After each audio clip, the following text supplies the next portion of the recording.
Жизнь как вечное движение, чистый горный ручей, не знающий покоя. Он стремительно бежит навстречу бесконечности. Его голос не знает фальшивых нот, а сердце злого умысла.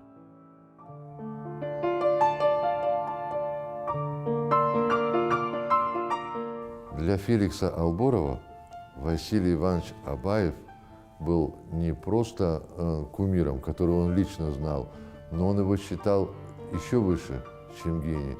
Он считал его светилой и пастырем осетинского народа, потому что он тот человек, который в своей области сделал так, что об осетинском языке знали во всем мире. Поэтому он и посвятил.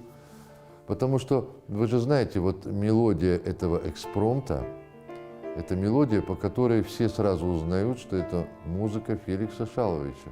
Это знаменитая его гармоническая мелодическая находка. Это, так сказать, это фотография, музыкальная фотография самого Феликса Алборова. Но вот самое дорогое он и посвятил самому дорогому человеку, Василию Ивановичу Абаеву.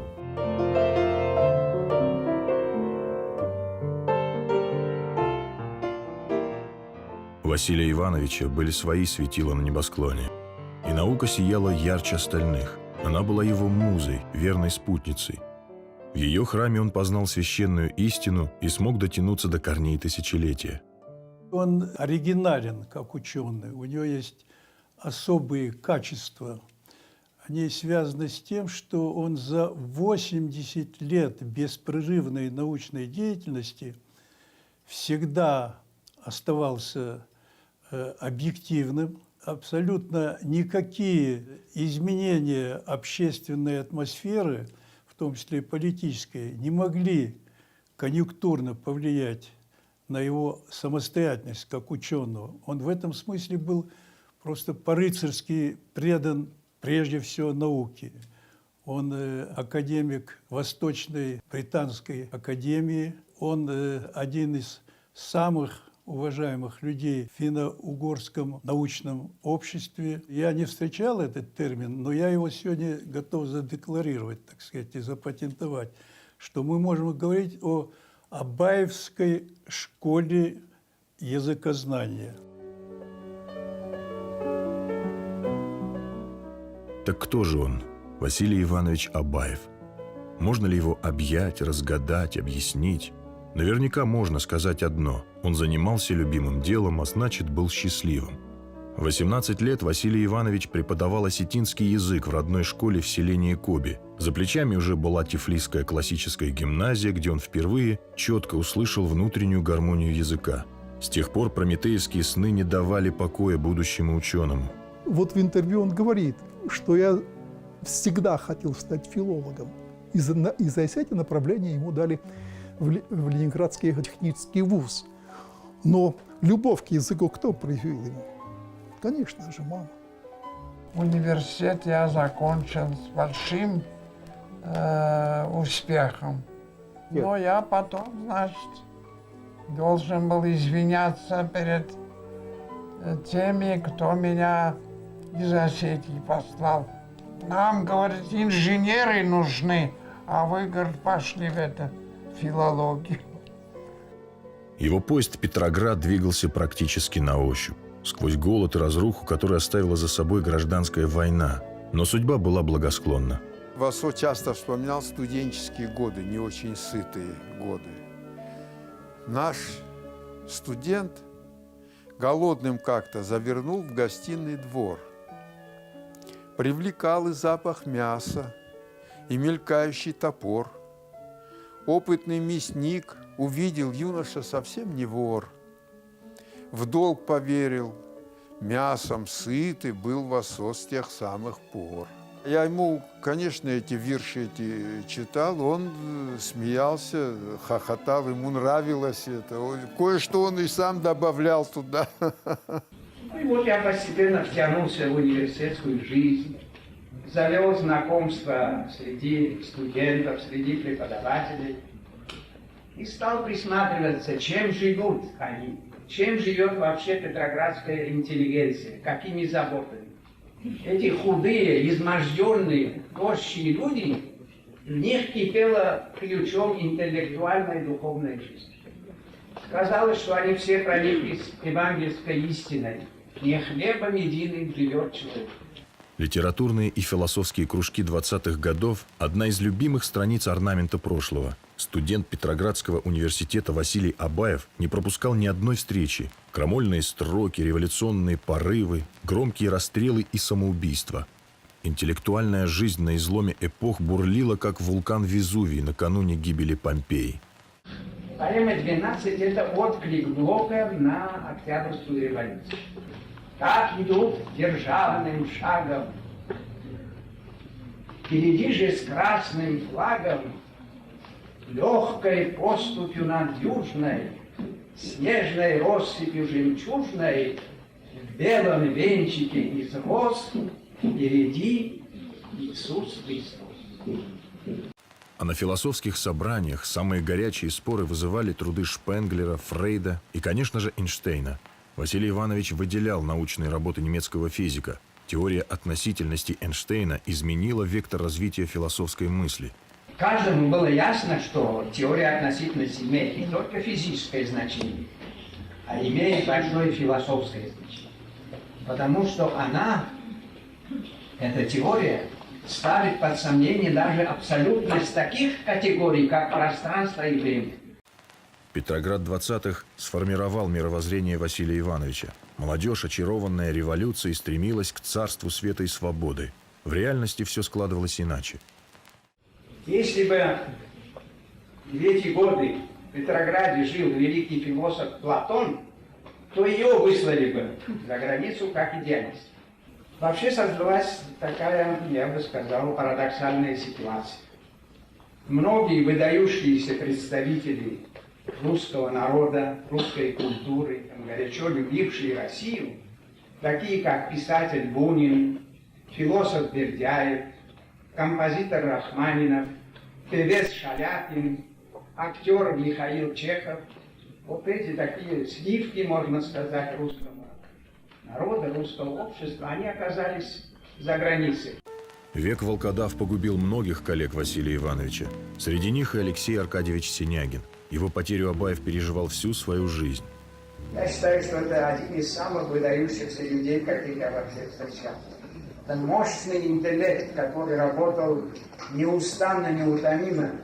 И идеи у него рождались с такой щедростью, что просто диву даешься.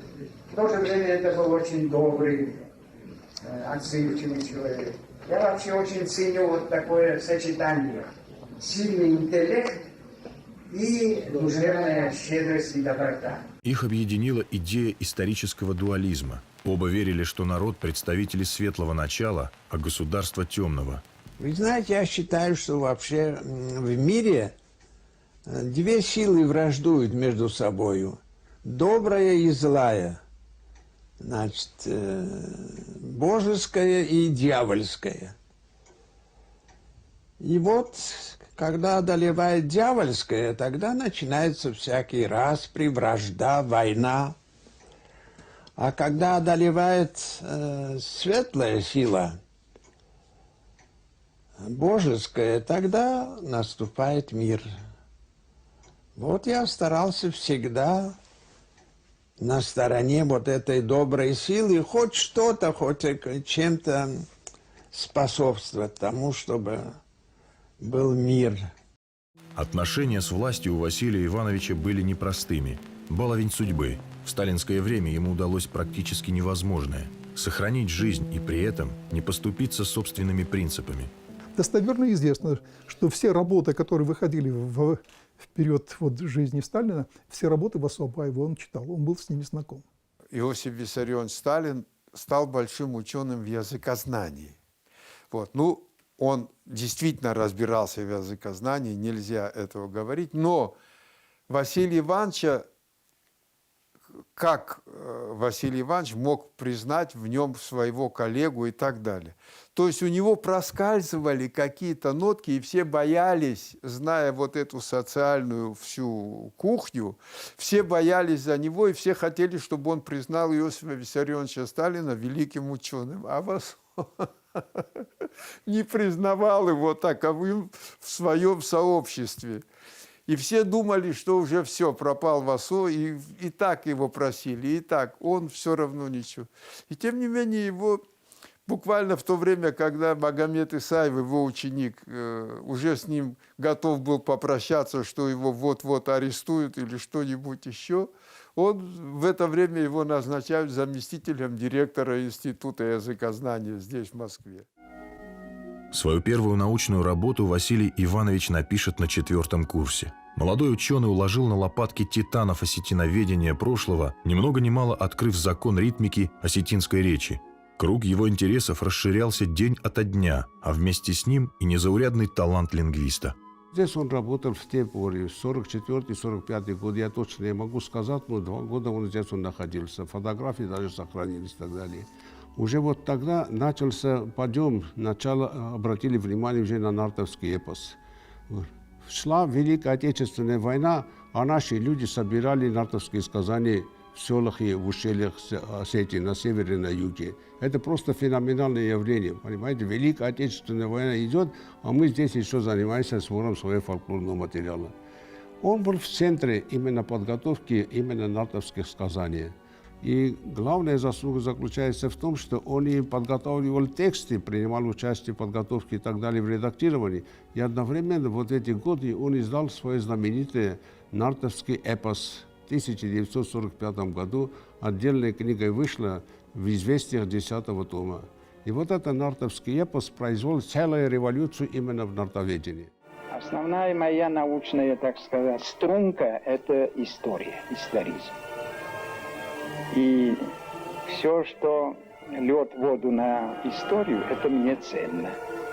Вот когда я почувствовал, читая нартовские сказания, что за ними какая-то глубокая древность скрывается, они проливают свет на такие страницы нашей истории, о которых мы сейчас и не можем даже подозревать, то вот тогда, примерно одновременно с тем, как у меня появился интерес к языку, появился интерес и к эпосу.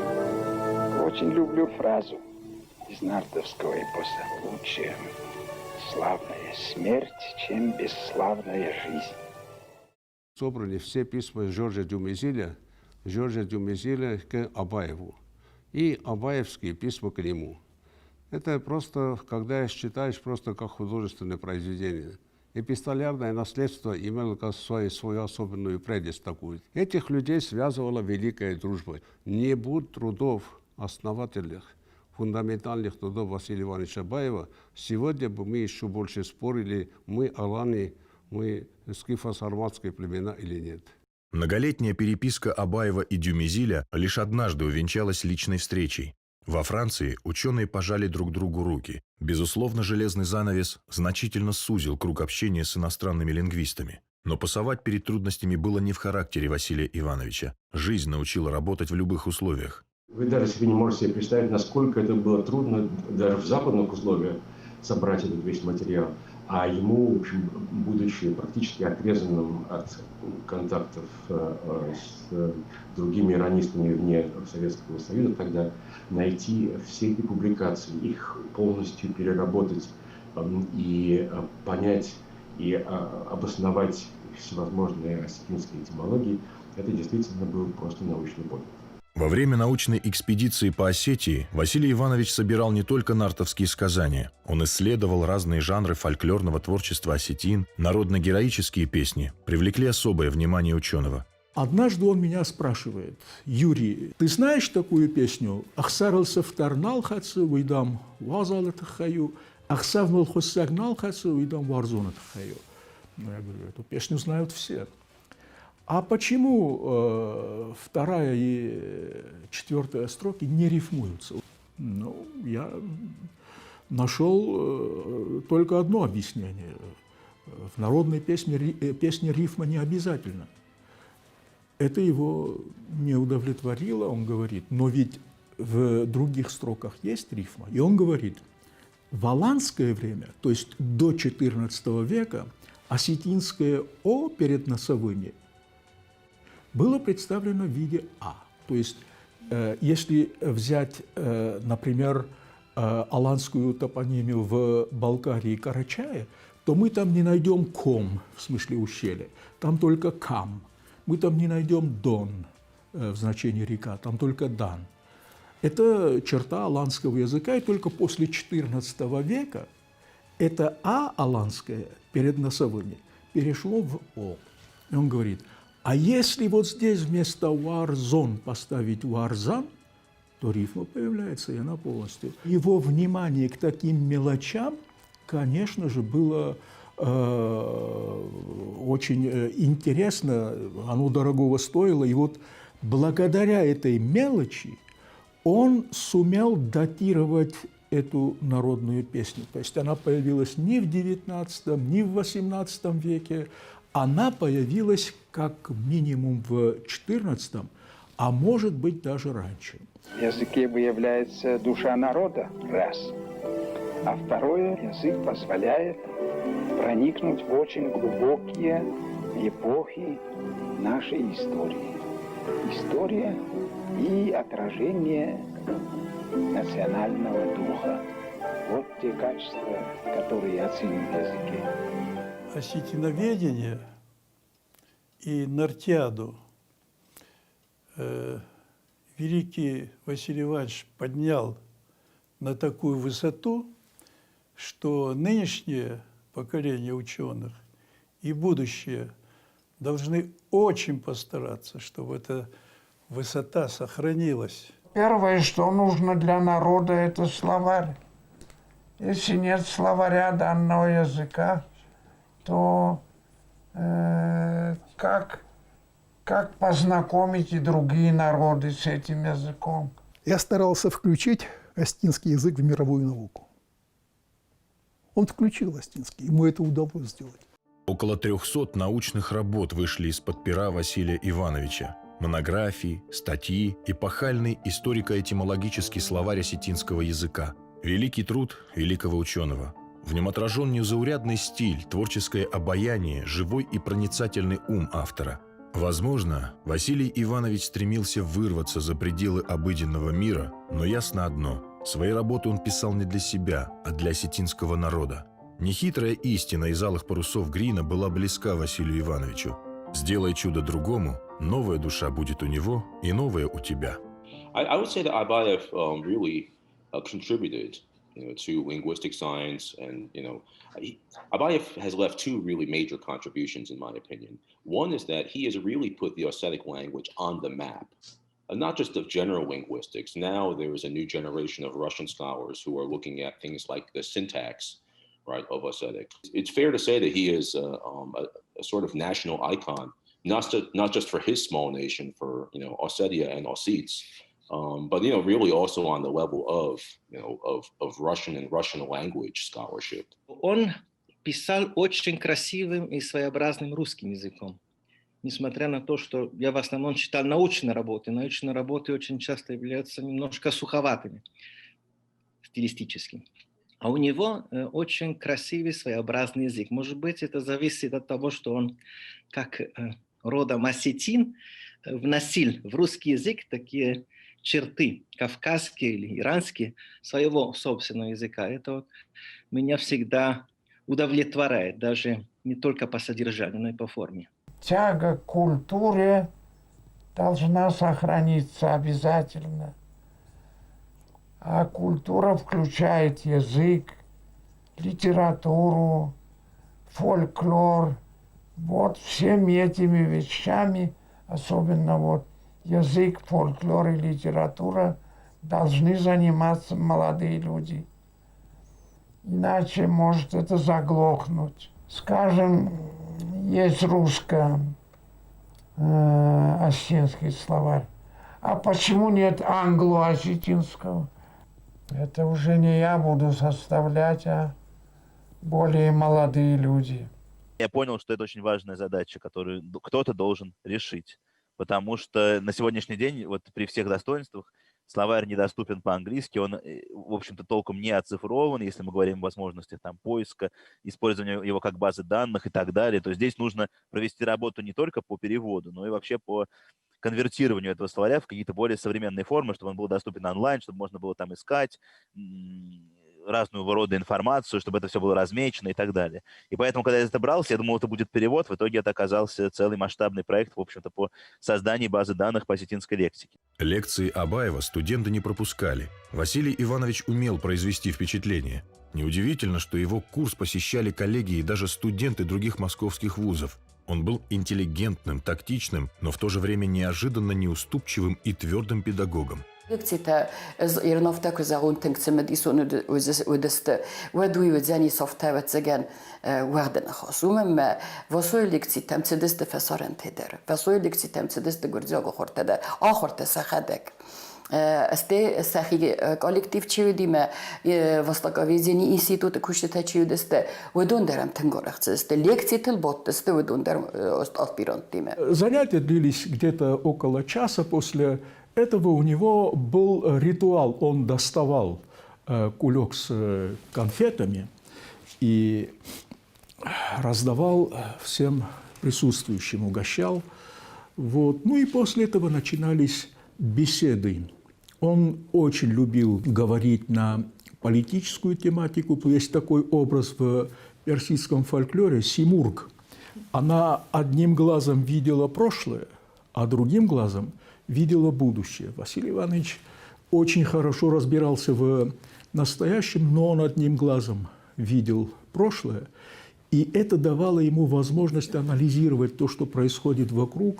Фасиведиме онхоскано, фасиведиме сакодетесен бозуно, ерениум завгадар хушчи розертозага канадиу хурсофта зунчукоде чизохто карахон годофта загамни студент секорхон годофта фалени тенгерсыз гонодис. Ихот хофтаю попошул индианона дира сухчыз годитен матен хурс бокостесем завгаме фазерто мен екухана покутто. Айдам дис сожикост покутто. Мезофта индиана текухтон комералык кенем меспиртен верем. Основным жизненным принципом Василия Ивановича, конечно, была безусловная честность, откровенность, честность, прямота. Он этого принципа придерживался и в личной жизни, со своими друзьями, со своими учениками, с которыми не всегда он не прощал им вот этих вот каких-то вещей там, где дело касалось вот нечестности, малейшее что-нибудь такое, вот как тучка набежит, вот бывало, он видел это все, и он мог отказаться от самых близких своих учеников, если они как-то допускали какие-то промашки, он не прощал вот этого вот. Одной из книг, которая произвела на меня особенно сильное впечатление, была живописная астрономия Камилла Фламмариона. Я узнал, что Вселенная колоссальна, безгранична, и что наша Земля в этой Вселенной совершенно ничтожная песчинка. Можно думать только о том, как бы жить, любя друг друга, мирно, в дружбе, в согласии. Вот о чем нужно думать, а не о каких-то личных интересах, эгоизме и прочем. О библиотеке Василия Ивановича ходили легенды. Редкие собрания сочинений, научные труды иностранных коллег в оригинале. Непрочитанных книг на полках не водилось. Даже на больничной койке в конце 50-х Василий Иванович неустанно читал. Он высоко ценил Толстого, Грина, осетинским писателям посвятил ряд серьезных научных статей, а вот Костахи Тагурова Абаев и вовсе боготворил. Хорошо то, что мы не удовлетворяемся вот тем, что сказано. Идеал потому и называется идеалом, что он недостижим. Стремление к нему – вот что составляет сущность, а не сам идеал. Коста тот недосягаемый идеал, в этом отношении Коста неисчерпаем. Ez biblioteka kufitton. Василий Иванович Хазара, вы ведис як оридор, ведис 600 метра. Ама поле цормето ведис 4 метра. مهوي يول درو ديس بولكو تيزوك ما أمر مست ما أفتزع ما تشين قط هلا غزت بستنا فلا أم آخم را گون چین گوته دی آخم دیس ساجی چین گوته زور دیس اما ما تست تسخرا کلتوی هفته بیره هفته زیو ایستم کس کستن ما تایوی خدک در هفته دست در دمت سو مدن یا ورزنم می باکس زرگه هیر نزرا گونگریک آگاه نزد تو متسقوم باکسته ما یوزاختو زرگنا قد کسس پروینسی دام هفته و زرگه هیرندام столицу екфе удایс و там زرگه зонис. Когда говоришь о Василии Ивановиче, последнее, что приходит на ум – отдых. Его сложно представить вне работы. Но корифей иронистики любил путешествовать, ходить в театр и декламировать стихотворения на вечерах в Цхинвальском клубе «Аполлон». Когда он приезжал на юг, мы прямо чертили, я говорю, как мы будем устроить свой отдых. И он мне говорит следующее. Гапо Баев, наш знаменитый, он говорил, «Ирестон маздагай гуджарецма». Осетия от Моздока до Годжарети. Мэдам, в одном конце Осетии я бывал в Моздоке, а в другой конец я не знаю. Это был намек на то, что мы взяли на 3 или 4 машинах большую экспедицию, эту самую экскурсию сделали в Гуджарецкое ущелье, утром в 5-6 часов выехали, и вы не представляете, как его там встречали люди. Какие были, вот до сих пор я помню вот эти картины, с каким удовольствием он оттуда вернулся. Жизнь Василия Ивановича Абаева словно громадный витраж, озаренный солнечным светом. Удивительная одиссея длиною в целое столетие, со своими испытаниями и победами.